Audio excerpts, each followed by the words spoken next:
Hello and welcome to the UCM Sacred Stage podcast. I am your host, Minister Tiffany Kiefer, and today we have an amazing guest, Reverend Doctor Janet Childs. She is going to be talking about embracing change.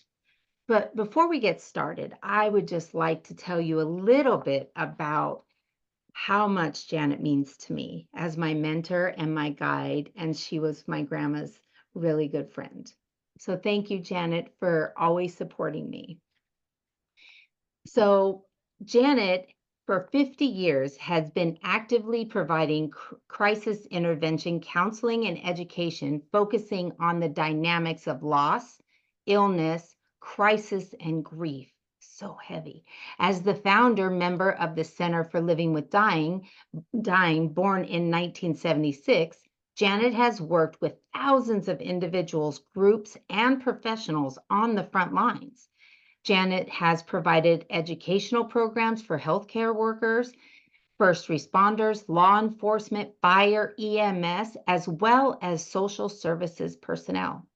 Janet is the founder of the Bay Area Critical Incident Stress Management Team. She has personally facilitated response to major critical incidences. Janet is also a co-author of a book called Experiential Action Methods, Tools for Healing Grief and Loss Related to Trauma, Life, Death, and Transformation. We will put that link in the bio for you. Combining her professional and personal experience with loss, she creates a safe, healing environment to gently examine these difficult life situations. Janet also is a reverend and has been one for over 25 years. She's performed services reflecting our life changes such as birth, marriage, and death. It is her honor to be a facilitator of spiritual ceremonies, especially created for your needs and wishes. She is a non-denominational. Janet, thank you so much for being here today and talking about embracing change and how we balance the wheel of life. It is so wonderful to have you. Thank you so much. It is such an honor to be here, Tiffany. I cannot tell you how grateful I am to have this moment with you. And I would just like to offer the same back at you for all that you do for our community and our world with your incredible optimism and your joy and your depth of understanding. It's such an honor to be here. Thank And you. I'd love to light this candle for all of us who are watching or participating in this at all, as a symbol of the universal light and the universal energy of light that we can bring to and for each other. And before my brother died, he taught me how to make the origami crane and the origami heart. Oh, it's so And beautiful. I love how it flows. wonderful, wonderful, because that is how life flows. And hopefully, if we can do it in a peaceful way and by being those light bearers for each other. And so it's that symbol of light that I offer everyone that looks at this and everyone that listens. So I'm going to light the candle and just make a wish for you to get exactly what you need if you've been called to listen to this podcast, what it is that you need in terms of information or in-depth exploration of your own experience of change or loss. And so this is our light for and with each other.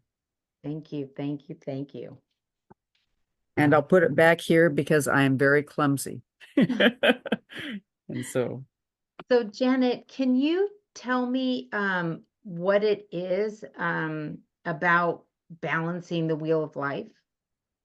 So I've written a song many years ago. It came to me actually just out of the blue called The Balancing Wheel.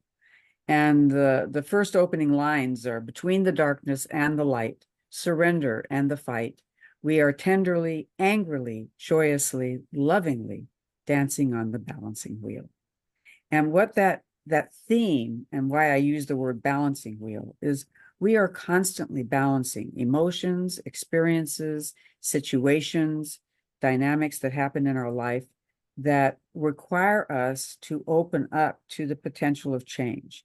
And it could be positive or negative in our perception, but change will happen one way or another. It will happen. That's the one guarantee. It will change. Yes. It is changing. Yes. Um, when you talk about like change, I mean, I know that life, I mean, we all get older, we change, all of that things, but with change also comes arrival and comes loss. How, Exactly. how do we navigate that? So this is exactly why I'm so glad we're talking today. We are not taught in our world, how to navigate change when it happens. And so we do one of three things. We either freeze, or we run from the change, or we try to fight the change, or we just shut down and don't deal with it at all. And one of the things that happens is because we've not given the tools to manage it, to, surrender to it, and also to navigate it. Hmm. Very much like you'd navigate a boat. When a storm comes up, you've got to have skilled navigations, abilities to be able to manage the shifting and changing waters. And if we think about that as, as kind of a metaphor for change, if we are in the present moment and if we are feeling good about ourselves and if we're able to go with the flow of that, we'll be able to manage it and probably get through it. However, we're not taught to acknowledge it.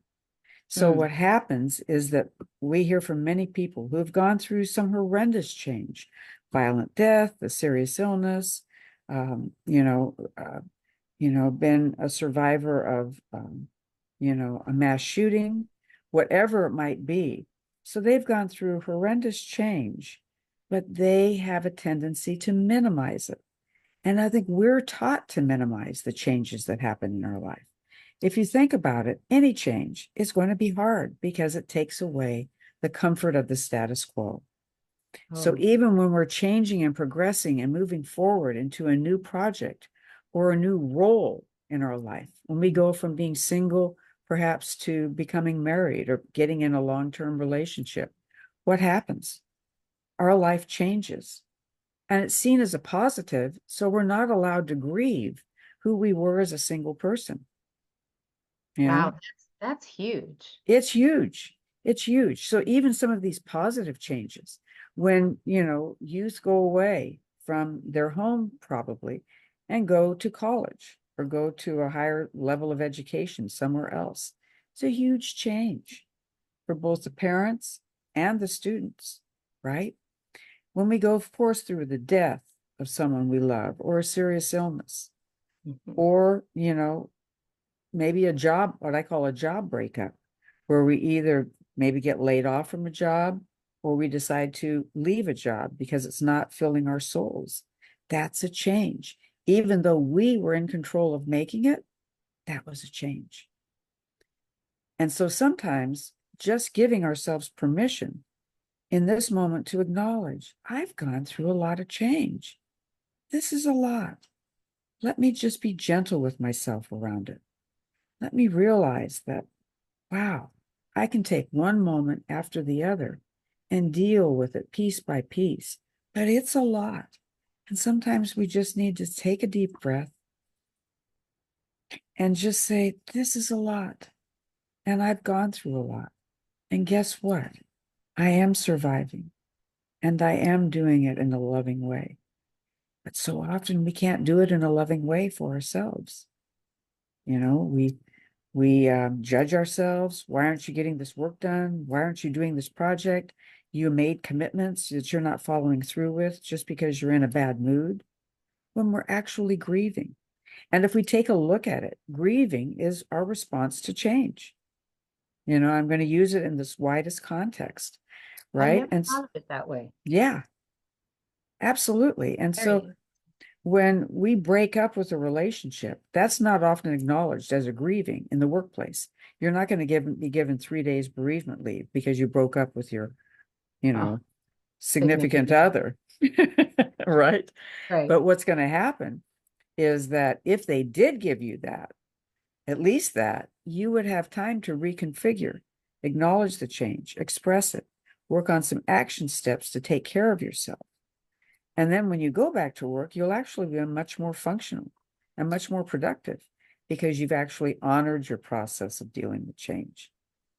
So, I mean, I know that probably will never happen, but I'm just using it as an acknowledgement factor. And if we take a look at what all of the biochemistry has taught us about change and how it affects our body, it is a process that our entire body goes through. Biochemistry happens, our immune system is depressed, lots of other things occur biochemically, our stress hormones are elevated, a lot of things happen.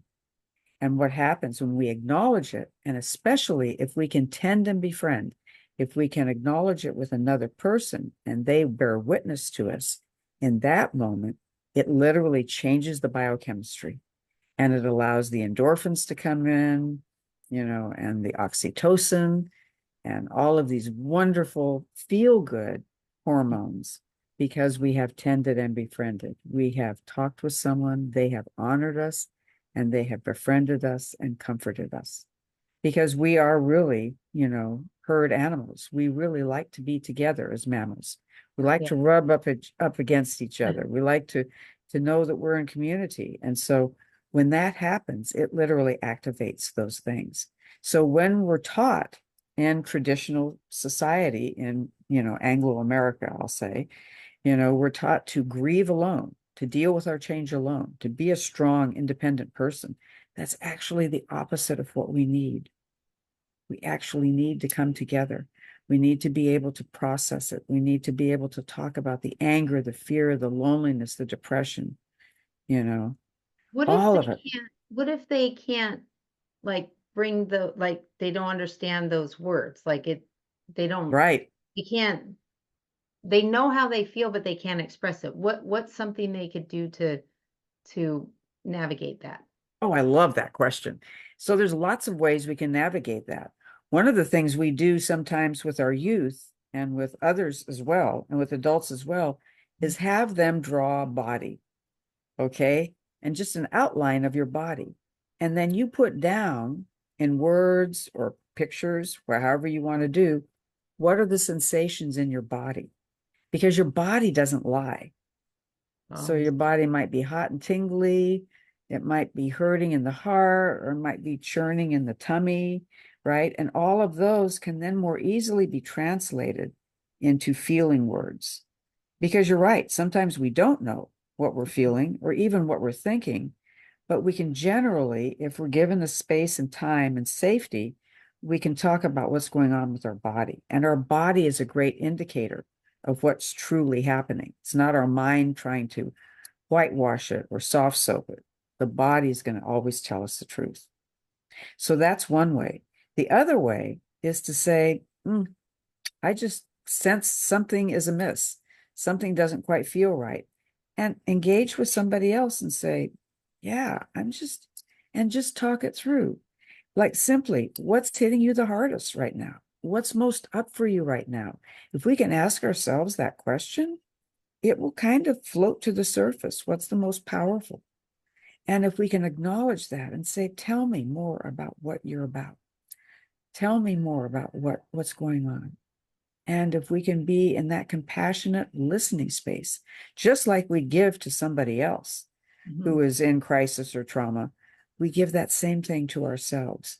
But I believe identifying feelings, not necessarily through the mind, because that's harder, but through the body and let the body tell you. What would the body say? So if I'm saying my stomach says right now, it's very, very happy because I'm here with my beloved friend, Tiffany. And we are talking about such important things that my tummy is happy because it's just so happy and warm because we are talking about this with the world and we're sharing, this powerful information. And so when we listen to our bodies and then get ourselves to the present moment and just work with what's going on right now. Because otherwise it becomes so overwhelming. We're just going to shut down and we're going to shut it off and we're going to put it in the corner. It goes into the backpack of what we call cumulative stress and grief, goes Mhm. into that backpack, and then we go on with our world. But what happens is we can have sensory reminders, memory reminders, or even place reminders, time reminders in terms of times of year. Several holidays are coming up, right? What does that mean? That's going to tap into that backpack. So But what we're, would you say? Sorry, I no, didn't. no, go ahead. So based on the having the backpack, Yeah, how what are oh, let's just say 4 steps to unpack that backpack. How beautiful. how can you do that? How can we do that? Well, I had a beautiful woman teach me this very early in my career. She was an amazing woman who had gone through the death of two of her sons and her husband. And she had also lost her home in this process. Oh my Okay. gosh. So, two sons and a husband. And when I met her, I was at a homeless shelter, and I came to her with great respect, and I said, Ms. Eleanorta, how can I support you? How can I support you? And she said, Janet, she said, my heart's like a hotel. I'm going, your heart's like a hotel? She said, everybody I love has a room in my heart hotel. She said, when someone dies or goes away from me, she said, their room never leaves my heart hotel. It's there forever. And I Wow. said, that's amazing. I said, you're obviously more dialed in than I am. I said, that's incredible. I said, so how can I support you? And she said, Janet, you're here to help me acknowledge and express all of the painful parts that are in that heart hotel about the way they died, about how I felt about it when they died, about all the struggles I've gone through. So you're going to help me work through all that so that my heart hotel is just full of the good memories. And that's the work of acknowledging, expressing, and then doing an action step and then reconnecting. So those are our 4 steps. So how do we acknowledge? One of the biggest things we can say is, it sucks. Something's going on. I'm getting hit. I don't know what's happening, but I'm going to listen, right? Okay. Uh-huh. Second step is we express it. Now, we can do this with another person, or we can do this with ourselves. We can talk about it with ourselves. We can write about it. We can draw about it. We could even do some movement around it. So there's lots of ways we can express it. The key thing with expression, though, is we want to get the details from the inside to the outside, from the inside to the outside. That's going to determine how we can then be able to identify what it is we need. So we're going to ask that question. What's the most up? What's the most powerful right now? Express it. And then what do I need right now to get through it? That's our action step. And how do we determine our action step? We just did an action step earlier in this meeting. We lit Oh, the candle. That's an action step. We lit the candle. And so so, when you first said action step, I didn't think of something that simple. I was thinking like, you know, I don't know, make an appointment for the doctor, write a journal. I mean, I just thought of like lots of big things. I didn't realize an action step could be as simple as that. absolutely, absolutely. So, one of the things we did with Ms. Eleanorta is, we had decided that she could write letters to each of her sons and her husband. And then we went, an action step that we did is we went and in her son's favorite color and in her other son's favorite color and in her husband's favorite color, we got wonderful balloons.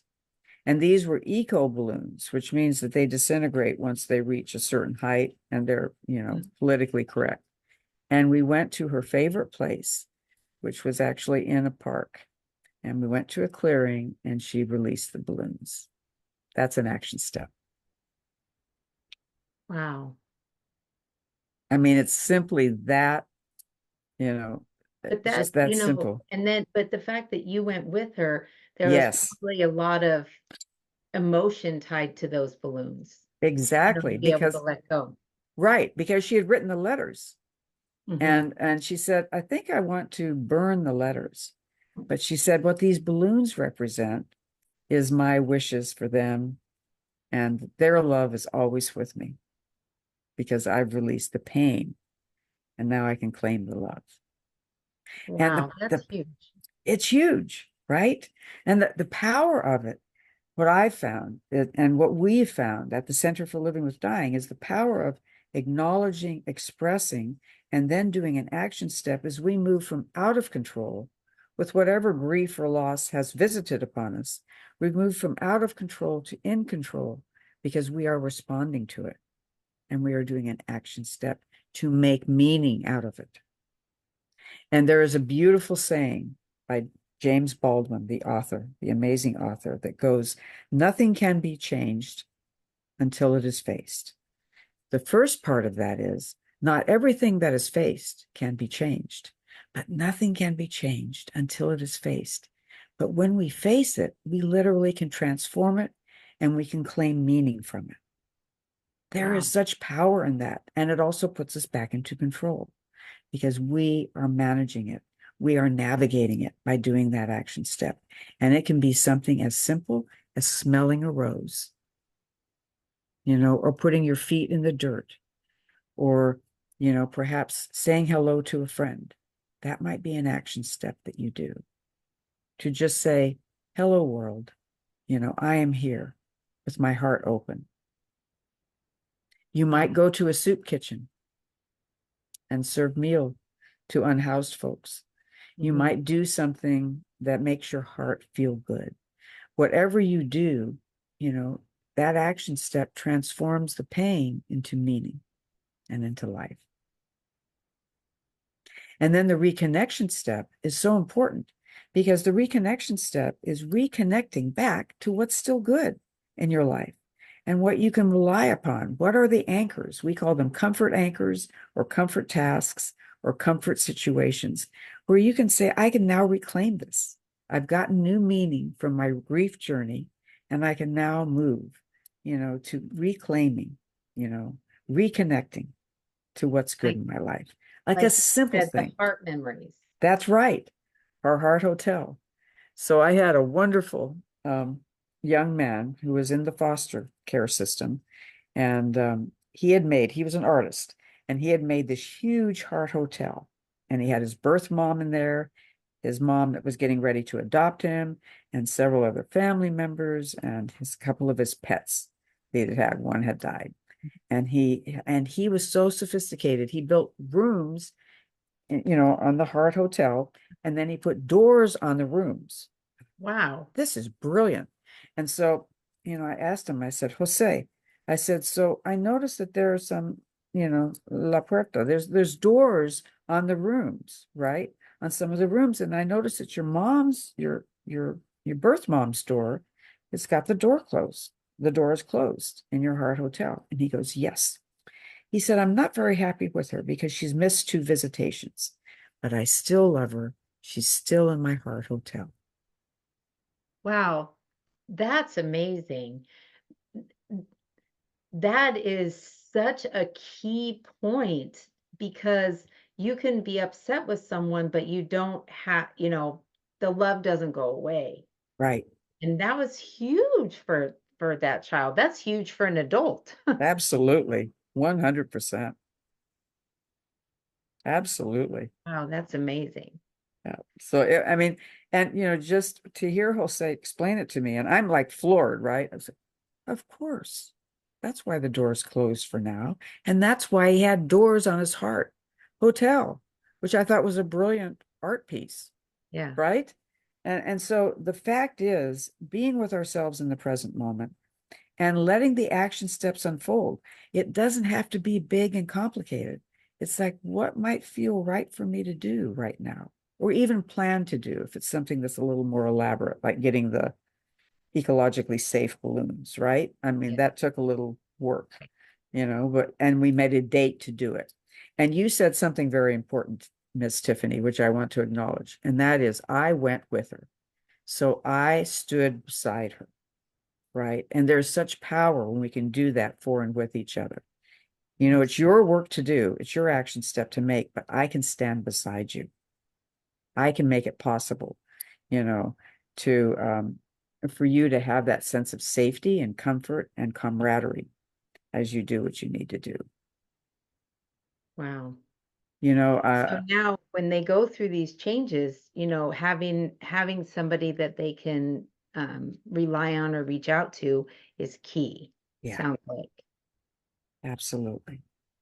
You know, and as a matter of fact, in many uh, indigenous peoples and Native American traditions, Mhm. and I'm not a great knowledge keeper on this at all, so I don't pretend to be at all. I mean, I have some Native American in my bloodline, but I am by no means, you know, so please make Oh, me like that discount right now. But I have heard from many of my Native American brothers and sisters that there are ceremonies called the warrior ceremony.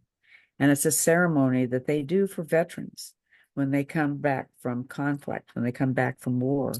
And it's a cleansing ceremony that cleanses and heals the warrior so that they can then come back into their community and they wow. can be healed from their unfinished business for what they had to do in war. So that's the power of an action step. That is, yes, cleansing is.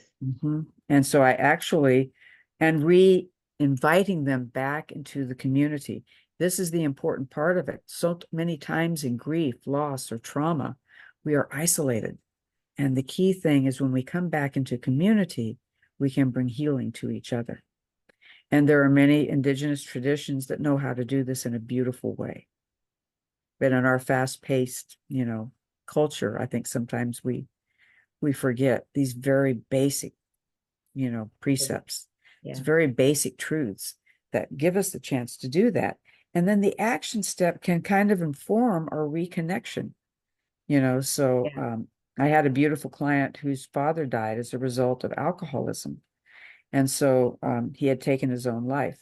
And so what happened is she decided to get her master's degree. She became a therapist that worked in an alcoholic treatment center, in a substance abuse treatment center. And she said, I feel like I'm doing for others in my action step what I couldn't do for my dad. Wow.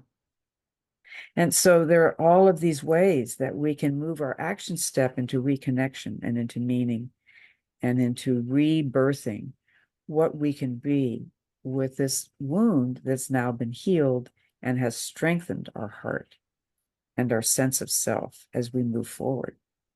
Yeah. So that's why these 4 steps have helped me, because it's very difficult to remember things that are complicated when you're in grief. But I can remember to acknowledge, I can remember to express, I can remember to do an action step, however small it is, and I can remember to reconnect. Yes. And that just brings forth the opportunity to then say, okay, now I have a safe way, a safe container to hold and navigate these changes and losses that I may go through as a human being. It gives me that opportunity to Yeah. say, yes, yes. You know, I can embrace it, even though it's not fun. And I can also ask for help. And that's another thing I want to hear for our viewers to hear and to know. It takes great courage to ask for what you need. It takes great courage to ask for what you want. And by doing that, you actually become a model of how other people can also get support. So as you give support, you know how good it feels to give support. Well, just imagine if you allow someone to give support to you, you're actually giving them a gift, That's true. that gift of giving. They have a gift from you because you've given them permission. And so please don't be afraid. You know, General Schwarzkopf, I love this, was in an interview with Barbara Walters. This was many years ago. I heard about this and saw it. And his mother had just died. And she was talking about his mother's death. And he said, yes, he said, I miss my mother every day. And tears came down his eyes. Wow. And she said, General, you're a general and you're crying in this interview? And he said, a person that doesn't cry scares me. and the chills just went up and down. Ooh, yeah. So if we don't have access to those tender, those more gentle, more delicate, I would say, emotions, it can become a real difficult thing to manage or navigate any kind of loss or change. So his expression of that, he became a model. He Yeah. became a model in my mind.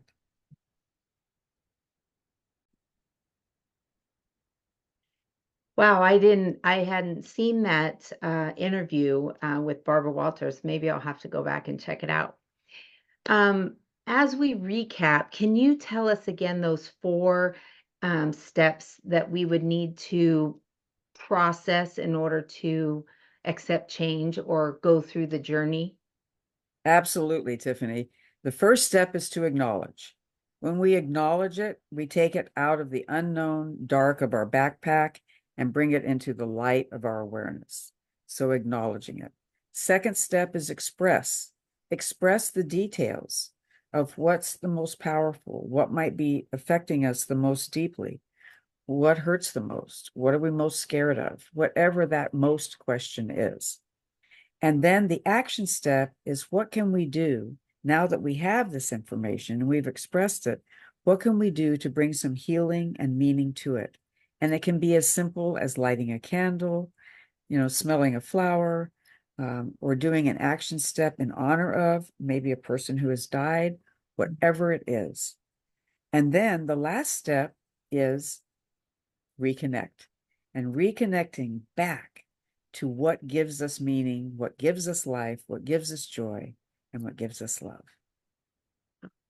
Thank you, Janet, so much for this valuable, priceless information. If somebody wanted to get in touch with you, how could they do that? They can actually get in touch with me would you like me to give my email? Yeah. If you're Absolutely. janetgotchilds@gmail.com. And I'll just say again, JanetGottChilds @gmail.com.